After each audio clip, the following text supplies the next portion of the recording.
Bom dia a todos, sejam todos muito bem-vindos a mais um estudo do Evangelho da Casa de Oração Irmão Francisco de Assis, localizada na cidade de São Francisco do Conde. E como parte aí da programação, né, estamos hoje atendendo a mais esta etapa. E como de costume, para iniciarmos o nosso estudo, convidamos Jesus, amado, para presente conosco, né? Elevarmos os nossos pensamentos até o Pai, a fonte da vida, que tenhamos, né, possamos tirar proveito dos estudos aqui apresentados, conforme a gente já conversava um pouco antes, né, e refletirmos acerca de todos os acontecimentos à nossa volta, olhando cada um para dentro de si, né, sem apontar o dedo para ninguém. Então, vamos fazer esse instante de silêncio para nossas reflexões e conexões, também aludindo aos mestres, aos nossos mentores, aos mentores da Casa de Oração, o irmão Francisco de Assis, o irmão Francisco de Assis, né? E todos os trabalhadores da luz, os coordenadores do estudo do Evangelho, os coordenadores espirituais.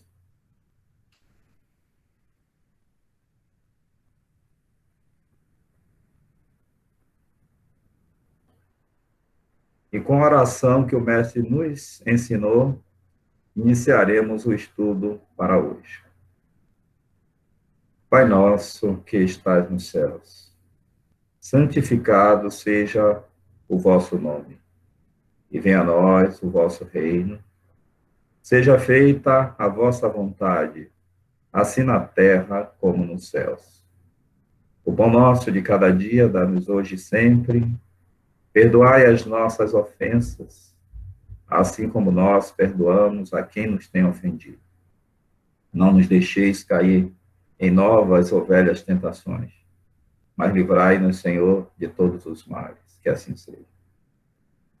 E é com esse sentimento, esse pensamento, né, de estarmos olhando para dentro de nós, para que a gente destende, né, todo esse sentimento de paz, de saúde, de amor para os nossos irmãos em todo o planeta, né, enfatizando aqueles que os nomes foram colocados para oração, os que estão acamados em suas residências, convalescendo, né, aqueles que estão nos hospitais, seja por Covid ou qualquer outra doença. Então, e assim vamos ao estudo propriamente de hoje, do Evangelho. Vamos ter aqui a apresentação dos slides e conto com a participação de vocês, tanto na leitura quanto nos comentários. Vão me orientando aí. Apareceu aí para todos a apresentação? Sim. Ok. Então, tá aí a nossa lâmina inicial. Casa de Oração Irmão Francisco de Assis, estudo do Evangelho segundo o Espiritismo, sob a coordenação de Francis, nossa irmã Francileide, e Jailton, este que vos fala, para hoje, né?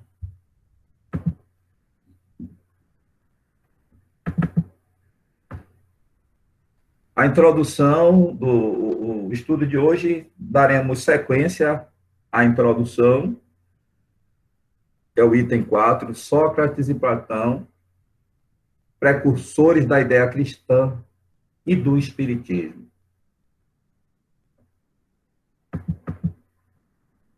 E o nosso estudo de hoje, nesse tópico, resumo da doutrina de Sócrates e de Platão, daremos início a partir do item 8. E damos sequência àquela mesma dinâmica, né, da leitura, Esse item ele é composto de duas partes, né, em sua maioria, trazendo a visão, né, de Sócrates e Platão, e o contraponto, né, à luz daquilo que o Espiritismo nos traz, né? Allan Kardec nos apresentou, codificou, melhor dizendo, né, esse ensino dos espíritos, né, que os espíritos transmitiu para ele. E eu vou fazer a leitura desse primeiro, e depois eu convido aqueles que puderem e quiserem nos ajudar na leitura. Os que estão com celular já sabem, né? Colocar assim na horizontal, você tem uma tela ampliada e melhora, né, a visualização. Então, vamos lá. Item 8. Se a alma é imaterial, tem de passar, após essa vida, a um mundo igualmente invisível e imaterial. É lógica, né? Do mesmo modo que o corpo, decompondo-se, volta à matéria. O que é invisível, na sua origem, passa a ser invisível, né? O que é tangível, retorna ao tangível. Muito importa, no entanto, distinguir bem a alma pura, verdadeiramente imaterial, que se alimente como Deus, de ciências da alma, ou menos, ou mais ou menos maculada de impurezas materiais, que a impedem de elevar-se e a retém nos lugares da sua estada na Terra. E aí o comentário, à luz aqui do Espiritismo, nos diz: Sócrates e Platão, como se vê, compreendiam perfeitamente os diferentes graus de desmaterialização da alma. Insistem na diversidade de situação que resulta para elas da sua maior ou menor pureza. O que eles diziam por intuição, o Espiritismo o prova com os inúmeros exemplos que nos põe sob as vistas. Aí o céu e o inferno, a segunda parte, né? Aqui, eu estou com a câmera fechada nesse outro também.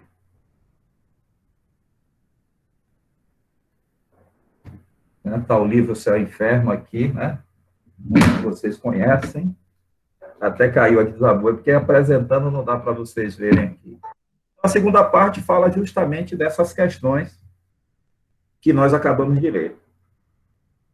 Então, como eu estava fazendo já o comentário lá, como ele colocou, né? O que é invisível e imaterial volta, né? Digamos, com o tema aqui em questão, volta àquele estado inicial. Aquilo que é denso, aquilo que pertence ao mundo material, ele volta, né, ao mundo material, lógica, de cada classe, cada categoria. Então, do ponto de vista espiritual, o que é que significa aqui? Uma alma ao desencarnar, e o próximo item vai entrar mais em detalhe, ela não vai, como o pessoal diz assim, fulano fez isso ou aquilo. A pessoa tem um comportamento, e aí depois que morrer, ela vai mudar. Não. O Espiritismo nos ensina que a vida continua de onde paramos. Quando reencarnamos, trazemos, né, na nossa personalidade tudo que está na nossa mente, né? Nas nossas vidas, na nossa existência anterior, ou nas nossas existências. Ao desencarnar, levamos acrescido essa nossa última experiência que passamos, no caso, aqui na Terra, e ao voltarmos, traremos aquilo que tínhamos, mais isso que adquirimos. Então, é a proposta da evolução, né? Do crescimento espiritual.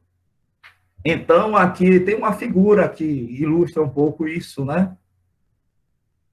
A gente nunca encontra uma figura que realmente ela traga tudo, né? Traga com tanta nitidez. Então, está aqui um corpo, digamos assim, que a pessoa desencarnou, mas o seu espírito, né, vai trazer as impressões de toda a sua essência, né? O que ele é, o que era quando encarnou, mais o que adquiriu aqui na encarnação, né, na última encarnação. Então, se alguém vê um espírito deformado, aquela aparência, ele não se transformou nisso porque passou para o outro mundo. Ele é isso. Mas a encarnação, seu corpo físico trazia. Então, trazemos as marcas, às vezes, da doença, enfim, são das doenças físicas, né? Não só apenas físicas, a gente está falando aqui da questão material, somente a física. Da questão imaterial, outras doenças de ordem psíquicas também está aplicada nesse ponto aí. Eu gostaria de ouvir se alguém tem mais comentários sobre esse assunto. Fique à vontade. Bom dia. Ô, meu irmão, qual o capítulo? É o céu e o inferno? Não, o céu e o inferno foi a referência sim. para esse tema. Nós estamos na introdução. Parte, eu coloquei até lá, né? A parte 4. Pronto, perdão. O item 8, que é esse aqui que a gente está dando aí, resumo da doutrina de Sócrates e Platão. O item 8 foi o que nós... Pronto, obrigada, irmão. Obrigada. Eu fiz o comentário. Alguém gostaria de participar? Gente, quando eu perguntar, pode ficar à vontade aí, viu? Senão, vou prosseguir para o próximo.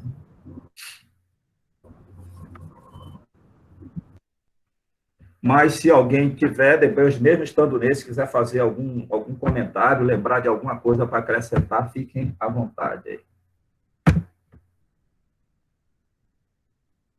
Então, aqui temos no item 9 a ratificação, né? A continuidade daquilo que vimos no anterior. Aí ele continua a argumentação para demonstrar, né, ou tentar provar aquilo que afirmou lá. Se a morte fosse a dissolução completa do homem, muito ganhariam com a morte os maus, pois se veriam livres, ao mesmo tempo, do corpo, da alma e dos vícios. Então, seria um presente, né, para essas pessoas. Aquele que guarnecer a alma, não de ornatos estranhos, mas com os que lhes são próprios, só esse poderá aguardar tranquilamente a hora da sua partida para o outro mundo. O que isso significa? Se você espera uma vida agradável após a morte, e é bom a gente localizar, conforme os estudos anteriores já mostraram, e nós estamos aqui no Espiritismo, então seria redundância dizer que cremos, né, na vida após a morte. Porém, é importante destacar isso, no caso aqui não temos, né, nenhuma pessoa visitante até então, mas os que nos ouvirão, né, as gravações, que nesse contexto aí histórico, era fato a vida após a morte, para a grande maioria. Mas existiam aqueles também que não acreditavam, né? Acreditavam, e aí existiam esses que acreditavam e explicavam. Então, nós estamos vendo a relação entre os ensinos de Sócrates e Platão e os do cristianismo. Essa é a comparação, vendo os pontos, né, comuns. E, então, é importante salientar isso. Então, aqui é bem claro, né, ele traz luz sobre o enunciado anterior. Se a morte fosse a dissolução completa do homem, muito ganharia com a morte os maus. Cadê a justiça divina? Estaria onde? Então, a sequência da nossa vida no mundo espiritual, ou seja, a imortalidade da alma propicia a elevação de todos nós, né, depois, mas, enfim, e ao mesmo tempo, ratifica que Deus é justiça. Ele é a justiça. Não é que ele faça a justiça, ele é a justiça. E ela se manifesta nesse processo reencarnatório. Então, alguém poderia matar, cometer todos os males, não só assassinatos, e aí se livrar do corpo, da alma e de todos os seus problemas com a morte. Todos se igualariam. E aí Deus seria injusto nesse caso, né? Mas o argumento dele aqui é nesse outro aspecto de provar essa continuidade. Aí ele diz, aquele que guarnecer a alma, não de ornatos estranhos.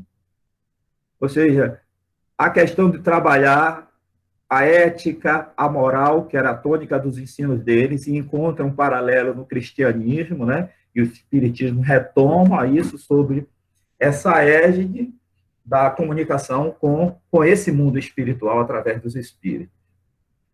Mas como os que lhes são próprios, aí ele retomando, só esse poderá aguardar tranquilamente a hora da partida. Ou seja, o que é que eu vou esperar na hora da morte ou da desencarnação? O que me aguarda dependerá das minhas obras, daquilo que eu sou atualmente. E aí, esse segundo parágrafo, eu gostaria de uma pessoa para ler o segundo parágrafo aí. Quem poderia contribuir aí?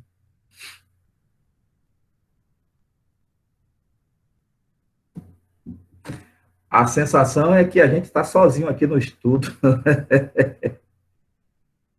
Alguém poderia fazer a leitura? No caso do item 9, o segundo parágrafo, sim, Jair? Esse equivale. O meu vem com outra palavra, mas certo. Vamos lá. Em outros termos, é dizer que o materialismo, que proclama o nada depois da morte, seria anulação de toda a responsabilidade moral ulterior e, por consequência, um excitante ao mal. Que o mal tem tudo a ganhar com nada. Que só o homem que se despojou de seus vícios e se enriqueceu de virtudes pode esperar tranquilamente o despertar na outra vida. O Espiritismo nos mostra, pelos exemplos que coloca diariamente sobre nossos olhos, quanto é penosa para o mal a passagem de uma vida para outra e a entrada na vida futura. Aí ele faz referência ao céu e o inferno, segunda parte, capítulo 1. Quer comentar, Cons? Quando você, nessa parte, no livro Céu e o Inferno, ele fala muito, né? Que ele vem com os exemplos, né, dos espíritos, aqueles mais evoluídos, aqueles mais atrasados. E aí ele vem dizendo, como também, né, a gente vê em mediúnica, vem em desobsessão, que muitos deles não entendem, que não estão mais presentes nessa vida material, né? E aí o pânico que cria neles isso. E aqueles que ainda acredita que depois da vida, que pós essa vida, né, não existe nada, então tem aquele desejo que faz assim, não sei porque não morre logo. A gente vê muito esse comentário, né, quando a gente vê falar de as pessoas menos esclarecidas com relação à doutrina, com relação à vida futura. Quando vê um cidadão, né, que vive à margem da sociedade, né, praticando delitos, essas coisas todas, e faz assim, não sei porque não morre logo, para acabar logo com isso. Então, é uma, vamos dizer assim, uma ignorância, porque desconhece do que vem após, né, do assunto, e aí acha que a morte do corpo físico cessa todas as nossas pendências, né? As nossas culpas. E o livro O Céu e o Inferno, ele vem trazendo esses relatos desses espíritos. São os espíritos arrependidos, os espíritos endurecidos, os espíritos sofredores. Sofredores não é que eles vão ser sofredores eternamente, é sofredor naquele momento, porque não tem o entendimento e ainda não buscou esclarecimento. Então, ele faz muita referência a isso, a questão do materialismo, que acha que com o final da vida material, morte do corpo físico, acabou tudo. E ele vem explicando, né? Quando ele desperta, ele vê que não era aquilo. Então, bate o arrependimento e ele...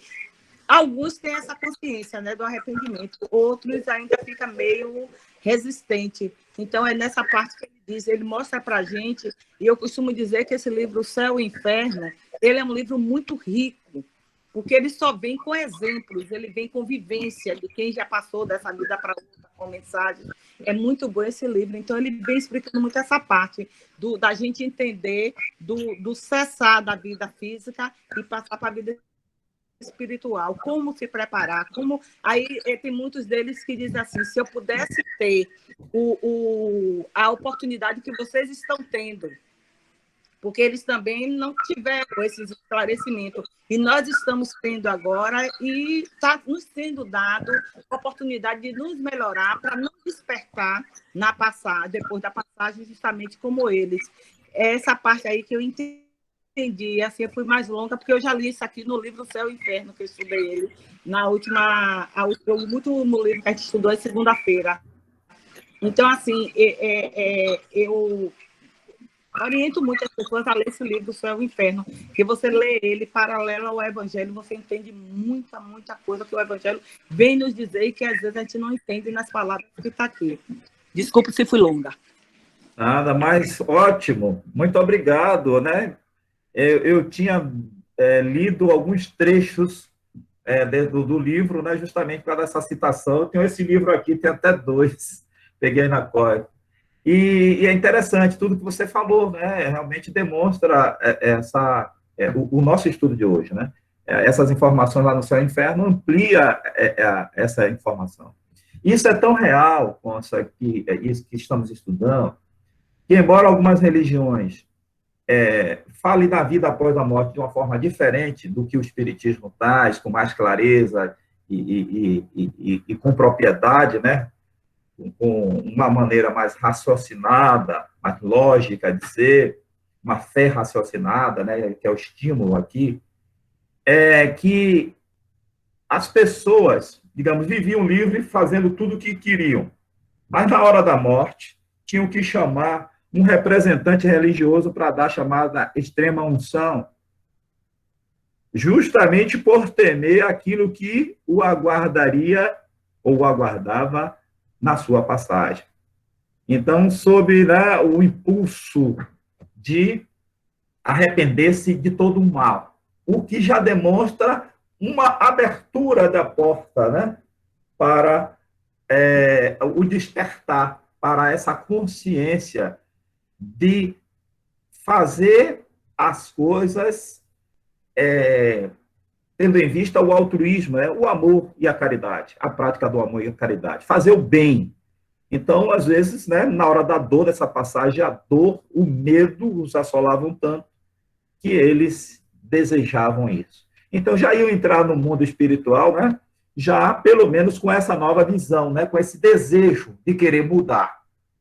Mas aquilo que fizeram, né, toda a sua herança que ele gerou, ele carregará com ele, né, ou ela, não tem a menor sombra de dúvida. Né? Então, vamos ao próximo item, o 10. É longo. Algum outro voluntário para fazer a leitura? Ou serei eu mesmo? Hã?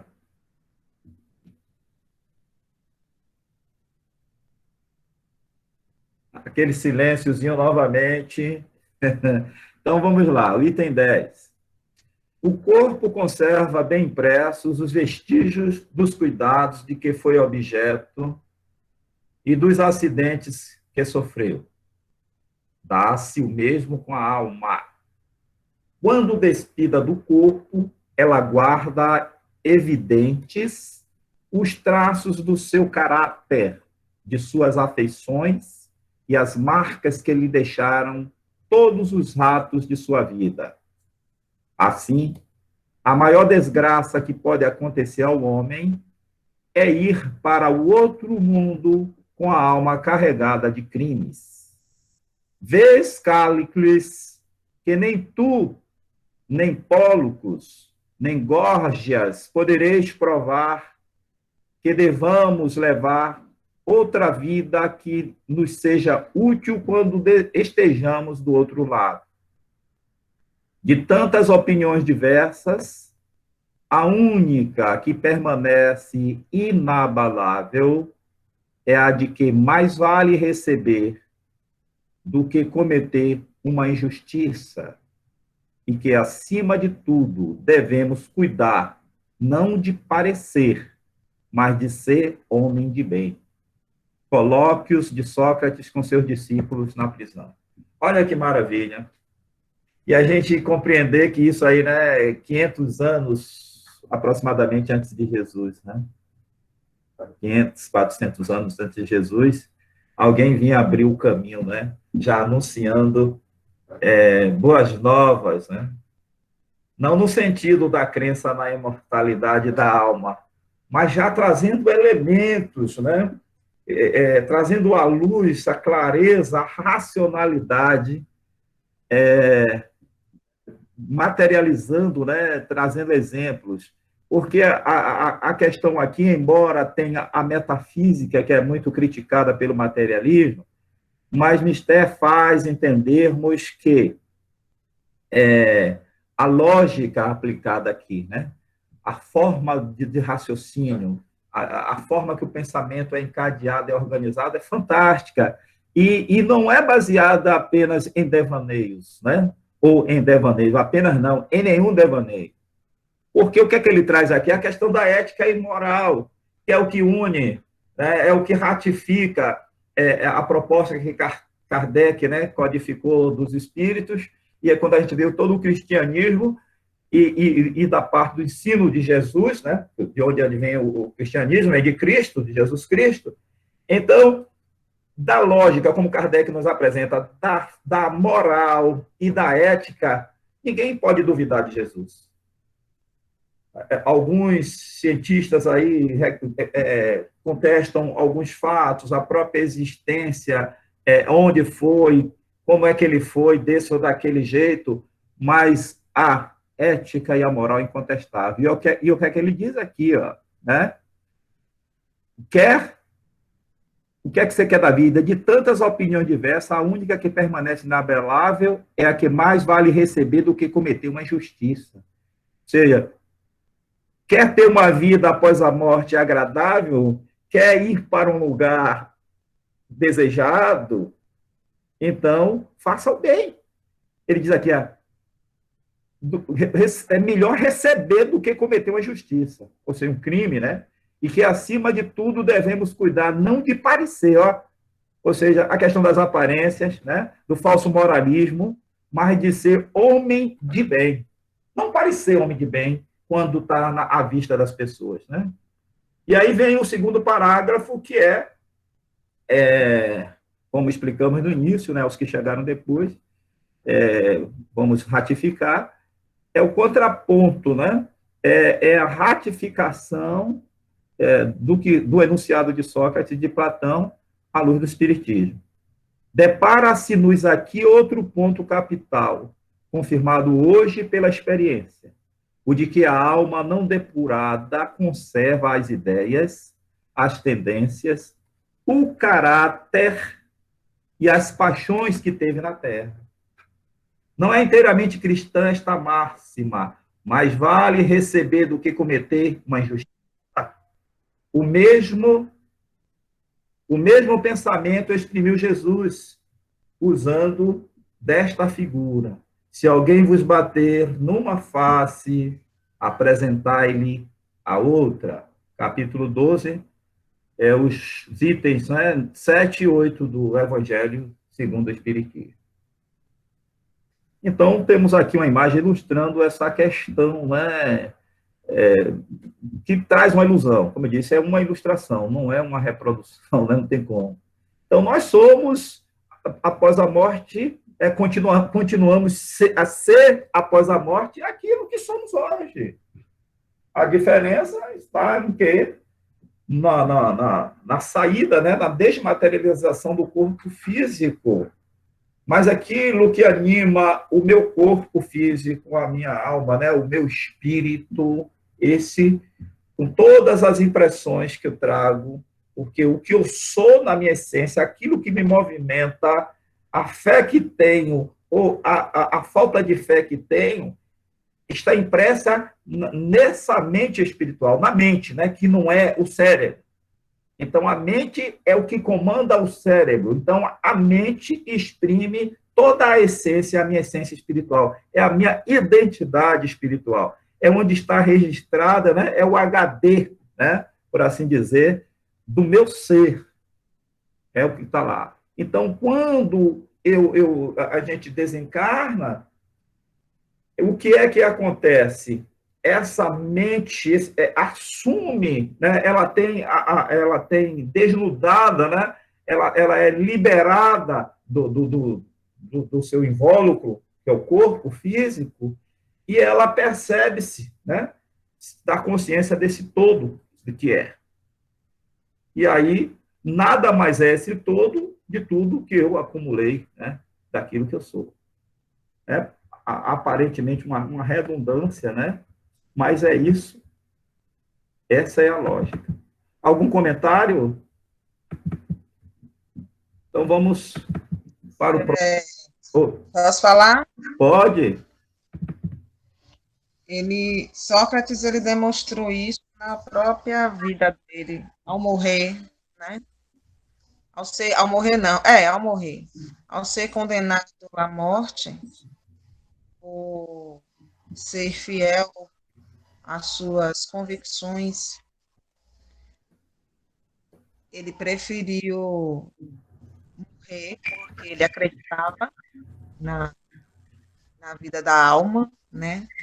Além do corpo, e acreditava nessas convicções que você acabou de dizer, né? Tanto é que quando antes dele falecer, antes dele, ele tinha tomado a cicuta, o veneno na época, ele falou com um dos seus discípulos para fazer o pagamento a uma determinada pessoa que ele estava devendo. E aí, o que sempre se chamou, não só na Grécia, mas em todas as civilizações antigas, até o presente momento, é a questão da honra, é a questão das virtudes serem trabalhadas, independente de qualquer que seja as situações, que você possa ser sincero, fiel e leal com essas virtudes, independente de si mesmo. E aí vem o cristianismo, tempos depois, para ser relembrado através de Jesus Cristo, né? Que ele fala que é melhor você ser ofendido do que ofender, né? Como Ana falou, ser um homem de bem depende de religião, porque não é a religião que nos molda, somos nós que moldamos as religiões, porque elas são parte da criação humana dentro de uma interpretação do mundo espiritual. Então, cabe a nós, enquanto espíritos encarnados, trabalharmos dentro de nós mesmos as nossas sombras, para que a gente não deixe que elas cresçam e sejam mais do que nós temos a nossa própria essência. Então, Sócrates, ele acreditava na essência da alma, na verdadeira essência da alma, que a gente não deveria temer a morte, porque nós iríamos vislumbrar a verdadeira vida, que é a vida da alma. Certo. Ok, Nice? Concluiu? Sim, sim. Ok, eu estava olhando o chat aqui agora, o chat, como queira. É Karina dizendo que não escutava, né? Isso já foi um tempão. Normalizou, Karina? Caso não, você sai e volta, e aí tem que habilitar o áudio, né? Quer dizer, ele faz esse processo automaticamente, mas às vezes dá uma falhazinha. Pode ser devido à internet. Aí, se ela continuar. É isso aí, né? Tá tendo um papo legal que você falou, citou Ana, aí eu disse, "Oxe, onde foi que ela falou?" Aí fui olhar o chat aqui. Vamos então para o próximo. O 11º ponto. Quem agora posso convidar alguém por nome para. Ou alguém vai se apresentar voluntariamente para ler este? Posso ler? Posso ler? Gratidão, irmã.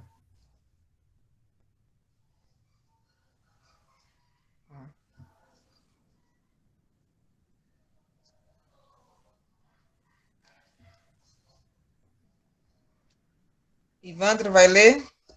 Quem foi que falou que ia ler, não era você? Foi. Então, sim, pode ler. Ah, tá. Item 11. De duas coisas, uma. Ou a morte é uma destruição absoluta, ou ela é a passagem de uma alma para um outro lugar. Se tudo deve se exterminar, a morte será como uma dessas raras noites que passamos sem sonho e sem nenhuma consciência de nós mesmos. Mas se a morte não é senão uma mudança de morada, passagem para um lugar onde os mortos devem se reunir, que felicidade nele reencontrar aqueles a quem se esquecido. Meu maior prazer seria o de examinar de perto os habitantes dessa morada e de aí distinguir, como aqui, aqueles que são sábios daqueles que creem sê-lo e não são. Mas é hora de nos deixarmos, eu para morrer, vós para viver. Sócrates e seus juízes. Aqui está se falando do momento do julgamento dele, em que ele reafirma, ratifica o que ele acredita. Porque assim como Jesus, ele se colocou no ninho de cobras, né? Entre a hipocrisia, a falsidade, as falsas verdades e tudo aquilo que era conveniente às pessoas da época. Então, quando ele desnudava as hipocrisias, eles se sentiram, né, ameaçados, e com isso o ameaçaram. E o ameaçando, ele colocou para eles a sua ideia a respeito da alma. Só que essa ideia não pertence somente a Sócrates. Essa ideia pertence todas as pessoas da época, a toda a antiguidade. Não só a Grécia, mas todas as civilizações antigas tinham essa ideia do entendimento da morada definitiva da alma, e que lá se tinha o verdadeiro vislumbre da verdade e do que deveria ser a verdadeira vida. E só que com o tempo tudo isso foi se como é que eu posso dizer, se diluindo. E aí ele procura restaurar isso e se tornando humilde ao falar que ele não é sábio. Ele não é sábio. E ao se colocar como ele não sendo sábio, ele é visto como sábio pelo oráculo, justamente por essa humildade. E na busca dessa sabedoria, ele procura a verdadeira essência das coisas, como ele mesmo diz aqui no final, né? Que muitas pessoas creem que são e não são. Mas a verdadeira importância desse item aqui é justamente falar sobre a questão da alma, né? Das diversas moradas e do espiritismo que ratifica essa ideia também. É isso aí. Conforme diz aqui embaixo, né? Segundo Sócrates, os que viveram na Terra se encontram após a morte e se reconhecem. Mostra o espiritismo que continuam as relações que entre eles se estabeleceram, de tal maneira que a morte não é nenhuma interrupção, nem a cessação da vida, mas uma transformação sem solução de continuidade. Então, como você bem trouxe, Nice, é uma colaboração fantástica, que a gente está aqui estudando e fazendo a comparação com Sócrates, mas ele não era detentor, né? Não era apenas a sociedade ateniense detentora dessa informação ou dessas experiências, né, de vida após morte. A humanidade da época era impregnada, né, dessa experiência, certo? E aí o Espiritismo ratifica isso, né? E aqui ainda tem a continuidade, né, desse parágrafo ainda, ou desse item. Houvessem Sócrates e Platão conhecidos os ensinos que o Cristo difundiu 500 anos mais tarde, e os que agora o Espiritismo espalha, e não teriam falado de outro modo. Não há nisso, entretanto, o que surpreenda, se considerarmos que as grandes verdades são eternas, e que os espíritos adiantados hão de tê-las conhecido antes de virem à Terra, para onde as trouxeram. Que Sócrates, Platão e os grandes filósofos daquele tempo bem podem, depois, ter sido dos que secundaram o Cristo na sua missão divina, escolhidos para esse fim, precisamente por se acharem, mais do que outros, em condição de lhes compreenderem as sublimes lições, que finalmente pode dar-se, façam eles agora parte da pleiade dos espíritos encarregados de ensinar aos homens as mesmas verdades. Então, que possamos vibrar, né, gratidão para Sócrates, para esses grandes espíritos que assumiram esse compromisso, né, que compreenderam e que ascenderam no seu processo evolutivo e vieram, né, fazer esse caminho antes da gente, preparar o caminho para a gente, né? Preparar o caminho até chegar a Jesus Cristo, enfim. E depois do Cristo, muitos outros vieram, né? Dando continuidade aqui e ali a essa proposta, né? Para todos nós, de compreender. É o seguinte, eles beberam muito da fonte do Egito, onde na África. Então, muito dos conhecimentos dos diversos territórios da África ficaram perdidos por serem conhecimentos que eram passados oralmente. Os griots, os professores, os sábios passavam os seus conhecimentos oralmente. Então, muito dos conhecimentos dos filósofos do passado, principalmente desta época, Sócrates, Platão e outros, beberam da fonte da África. Aí a diferença é que eles sistematizaram também, através da escrita, esses conhecimentos. Pois é.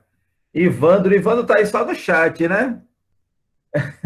Dizendo que acredita que ele já tenha vindo para desvendar e não conseguiu êxito. Só Deus para nos dizer como nós humanos somos difíceis de aprender. Jailton, quando ele fala aí, esse último parágrafo que ele fala, se tivesse Sócrates e Platão conhecidos, ensino que o Cristo teria 500 anos dado mais tarde, né? O que o Cristo veio falar 500 anos depois dele, né?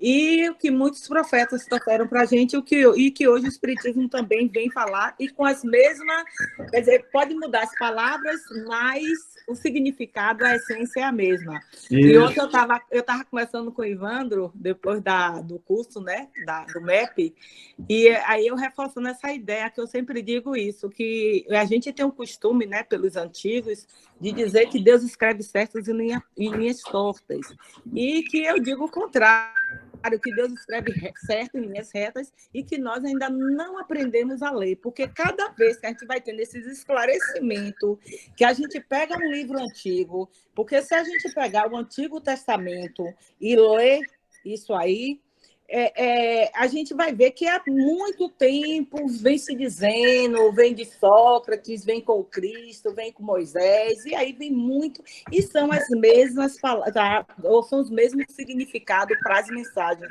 Só que a cada momento a gente parece que bate uma luz assim, aí faz, menina, eu li isso e não entendi. Mas agora que eu comecei a entender. Então aí eu digo assim, que é aí que a gente começou a aprender a ler as palavras, o que Deus está dizendo a gente, né? O que o Cristo disse a gente. Então, é isso que eu digo, a gente que ainda não aprendeu a ler, a gente está aprendendo a ler, e a vida é uma eterna escola. Olha a Conceição que Ivandro botou aqui, os tortos, cegos, arões somos nós. Com certeza, companheiro. Tá bom. Quem gostaria de ler aí o 10º? Já abri meu áudio aqui. Tá. Tá, minha internet tá horrível aqui. Você deve ter lido aí, né? Até quando eu voltei do celular, a chata da Serena da TIM me ligou e caiu de novo. Mas vamos lá. Não é... Vou ler do meu, porque diminuiu a tela aqui minha e eu não estou conseguindo reconfigurar. E tá miudinho aqui a tela, eu não estou conseguindo ler. Então, vou ler pelo livro. Tá? O texto é diferente um pouquinho. Não é preciso nunca retribuir injustiça por injustiça, nem fazer mal a ninguém, qualquer seja o mal que se nos tenha feito. Poucas pessoas, entretanto, admitirão esse princípio, e as pessoas que estão divididas não devem, senão, se desprezar umas às outras. Não está aí o princípio da caridade, que nos ensina a não retribuir o mal com o mal e de perdoar aos inimigos? Pois é. Né? Como a gente já vem, eu estava colocando aí que você ia ler, quando o Consa fez a intervenção, eu acho tão lindo quando se reforça que o Egito é África, porque tem gente que ainda acha que o Egito é Europa, porque né, as pessoas acham que a civilização surgiu da Europa, que o desenvolvimento ele veio graças ao europeu, que nada, que não é europeu nenhum.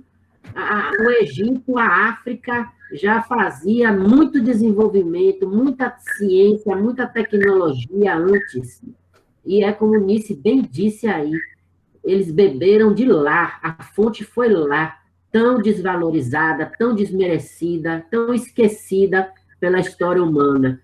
Né? E assim como essa história foi esquecida, a gente precisa usar esses exemplos que vocês trouxeram aí, Jesus, e agora o Espiritismo, e a gente vê que desde lá de trás, já Sócrates, Platão, sem nunca nem ter sonhado com o Espiritismo, já vinham dizendo, mas a gente insiste em não fazer isso que o item 12 pede, a gente insiste em pagar o mal com o mal, a gente insiste em se alguém me ofende, eu tenho que ir lá ofender também. Porque a gente às vezes quer calar, quer silenciar, para não entrar nessa energia de atrito, de dissensão, e ainda assim a gente sente a perseguição, ainda assim a gente sente, é como se é igual a desenho animado, né? O anjinho e o diabinho, aí um fica dizendo, vai lá, fala, o outro, não, meu irmão, não fale não sei o que, fique calmo, e a gente fica nesse conflito interior. Então a gente tem que vigiar e orar mais ainda, muito mais, porque não tem sido fácil, principalmente nesses tempos de pandemia, que a gente está se conhecendo de verdade e conhecendo aos outros. Porque eu acho que quem sair dessa pandemia sem se conhecer e conhecer aos outros, perdeu mais uma oportunidade na história da humanidade de melhorar um bocadinho só, né? Porque melhorar muito, eu não sei se a gente vai conseguir ainda não. Tá bom, meu irmão, muito obrigado. Que delícia, né? Ouvi-lo, né? Sua participação aqui. Gratidão. Vamos agora ao item 13º, né? Tá aí junto com o 14º. Estamos próximos aqui do final. Eu vou convocar, olha só, de brincadeira. Ana, pode ler para a gente aí? E já deixar uma outra pessoa para ler o 14º, né? Bom dia, meus irmãos, minhas irmãs. Eu sabia que ele estava aí querendo me colocar.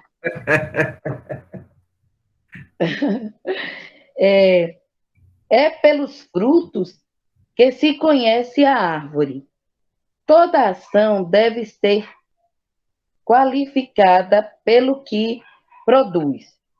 Qualificá-la de má quando dela provém a mal, de boa quando der origem ao bem. Esta máxima, pelos frutos é que se conhece a árvore, se encontra muitas vezes repetida textualmente no Evangelho. A riqueza é um grande perigo. Todo homem que ama a riqueza não ama a si mesmo, nem ao que é seu. Ama a uma coisa que lhe é ainda mais estranha do que o que lhe pertence. Certo? Quer comentar? É a fala, né, do que a riqueza faz com o ser humano. Então, é sempre uma fala para nos retomar com a caridade, porque tudo que temos, né, foi nos dado como responsabilidade, inclusive as riquezas, que precisam ser utilizadas em prol do outro também, né? Não só para o conforto da pessoa que teve esse merecimento. E ela não é utilizada dessa forma. Na maioria das vezes, como a gente vê lá no Evangelho,